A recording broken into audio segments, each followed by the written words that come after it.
관련해서 전문가와 더 자세한 얘기 나눠보겠습니다. 백순영 가톨릭대 의대 명예교수 자리에 있습니다. 어서 오시죠. 안녕하세요. 안녕하십니까.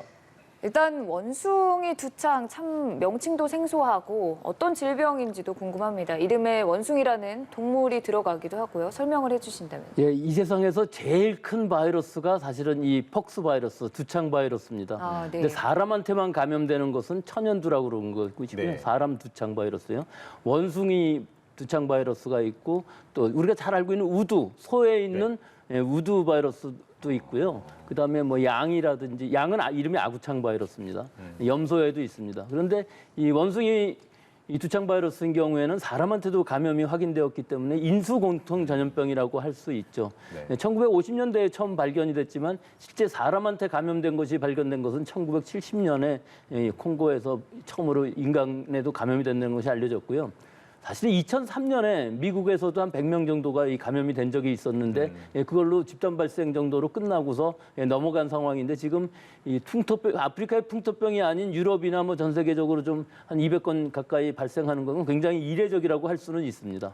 근데 사실 아프리카에서는 오래전부터 발병을 했었는데 이제 와서 타국가에도 좀 이렇게 우후죽순 발병이 되는 상황이지 않습니까? 그 이유가 따로 있을까요? 글쎄요, 뭐 그 이유는 아직까지 감염 경로는 다 밝혀지지 않았습니다만 지금 뭐 하루면은 비행기 타고 아프리카에서 유럽, 미국 어디든지 갈 수 있는 시대이기 때문에 이 지역 사회에 감염이 있을 가능성은 충분히 있습니다. 그래서 지금 발생하는 환자들도 의심 환자들 중에서는 지역 사회에서 감염 경로를 알 수 없는 환자들도 발생하고 있는 상황이거든요.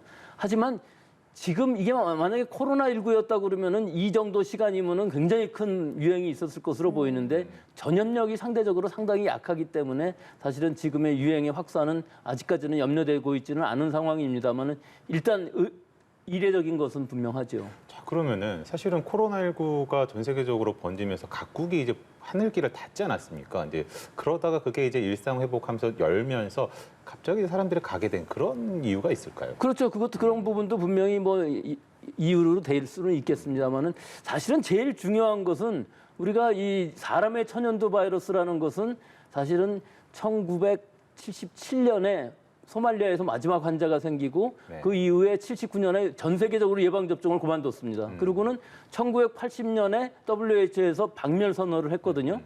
그런 상황이 있다면 이제 예방접종을 하지 않기 때문에 천연두 예방접종을 하게 되면 사실은 이것이 이렇게 유행할 수가 없는데 지금은 유행이 좀 어느 정도 인정이 되는 이유가 예방접종을 받지 않은 인구가 받은 인구보다 훨씬 더 많아졌다는 것도 한 중요한 역할을 할 수가 있는 부분이 있습니다.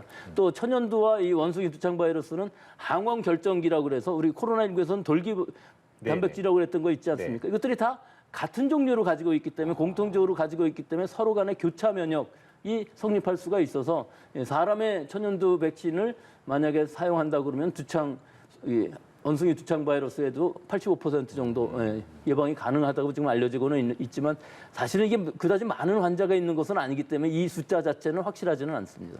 코로나 바이러스는 호흡기로 주로 감염이 된다면 이 원숭이 두창은 그럼 어떻게 감염이 되는 건가요?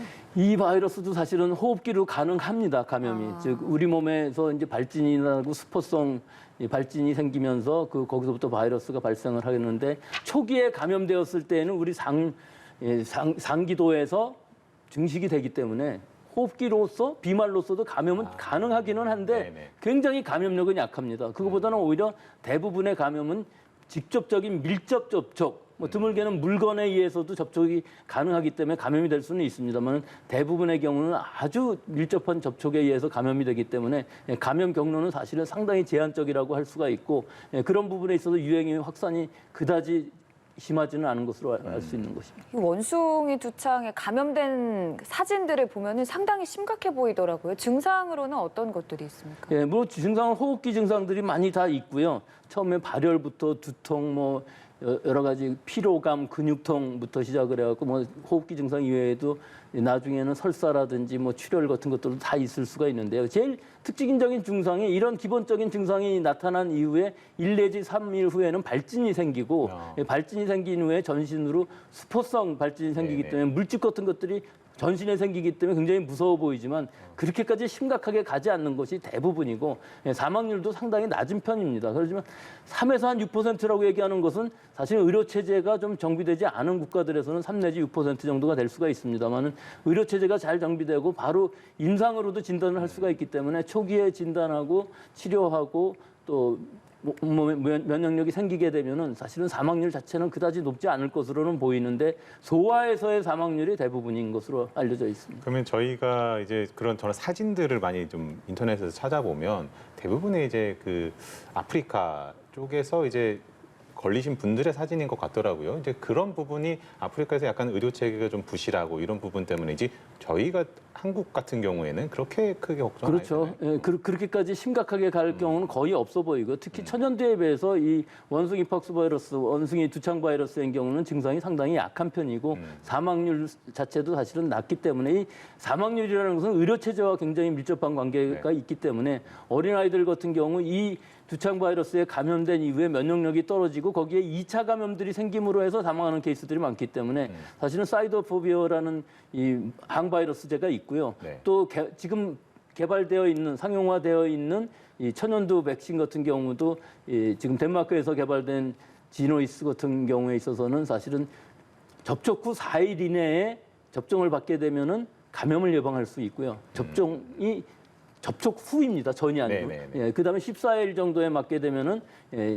위중증 예방 효과가 있다는 것으로 알려져 있어서 사실은 천연두 같은 경우도 이런 생백신을 가지고서 사람 간의 감염을 줄여주는 것으로서 박멸을 할 수가 있었거든요. 그래서 지금 상황에서 만약 이것이 많이 퍼진다 그러면 충분히 통제 가능할 수 있는 상황이지만 사실은 지금 유행 상황이 그렇게 심각하지 않아서 예방 접종까지는 생각하고 있지 않은 그런 상황인 것뿐입니다. 그러면은 그렇게 막을 수 있었으면 그런 아프리카에서 풍토병처럼 그렇게 할 때 왜 그쪽으로 약품 지원 같은 거는 왜 안 되는 거예요? 그런데 이게 굉장히 발생하는 환자 수도 적고요.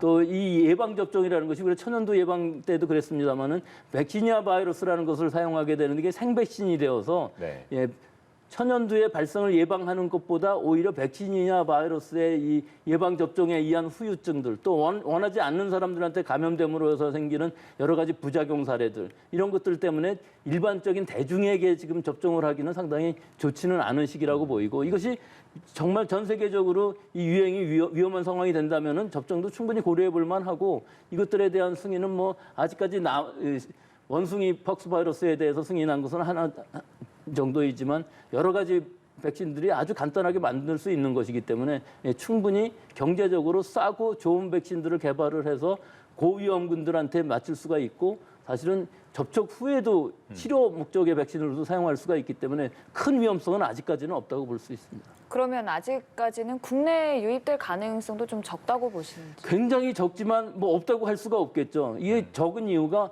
사실은 무증상기, 즉 잠복기가 한 3주 정도 최정으로 될 수가 있는데 이 시기에는 호흡기 증상을 나타내지 않고 증상이 없을 때 다른 사람을 감염시키지 않기 때문에 우리가 진단만 잘 할 수 있다면은 잘 통제해서 모니터링함으로 해서 국내 유입을 많이 막을 수가 있는 것이고요. 또 국내 유입됐다 할지라도 잘 치료하고 사람 간의 감염을 막아준다면은 충분히 여러 가지 역학조사로서 충분히 통제할 수 있는 바이러스라고 봅니다. 일단은 지금 뭐 적은 비율이긴 하지만 뭐 미국이나 유럽, 호주 등지의 원숭이 두창 바이러스가 산발적으로 발생하고 있는 만큼 해당 국가들을 방문한 사람들이 다시 우리나라로 입국을 할 때 좀 유의해야 될 점들을 짚어주신다면요. 우리가 다행히 지금 코로나19 때문에 마스크 잘 쓰고 손 씻기 잘하고 있지 않습니까? 네. 이걸로써 일단은 충분합니다. 그런데 해외에 나갔을 때 증상 있는 사람이 누군지 알 수 없지 않습니까? 그렇죠. 그렇기 때문에 밀접 접촉을 가능한 한 좀 주의해야 되는 부분이 있는데 사실 해외 나가서 이렇게 다른 사람들하고 밀접 접촉할 기회는 그다지 많지 않기 때문에 그런 것들을 잘 조심해서 다녀오신 후에 한 3주간을 잘 살펴보셔서 발열이라든지 또는 두통이라든지 권태감이라든지 여러 가지 지금 아까 말씀드린 그런 증상들이 나타나는 것을 보고서 만약에 나타났다 그러면 바로 1339 방역당국에 연락을 하시면은 진단검사를 받을 수 있고 이 진단검사는 PCR 검사입니다. 네. 또 시간이 지남에 따라서 임상 증상으로도 바로 발진이 나타나기 때문에 사실 진단 자체는 그다지 어렵지 않고 바로 발견만 한다 그러면은 역학조사를 통해서 전부 통제할 수 있는 그런 상황이 될 수가 있기 때문에 아직까지는 걱정할 상황은 아니라고 봅니다. 네, 알겠습니다. 지금까지 백순영 가톨릭대 의대 명예교수였습니다. 고맙습니다.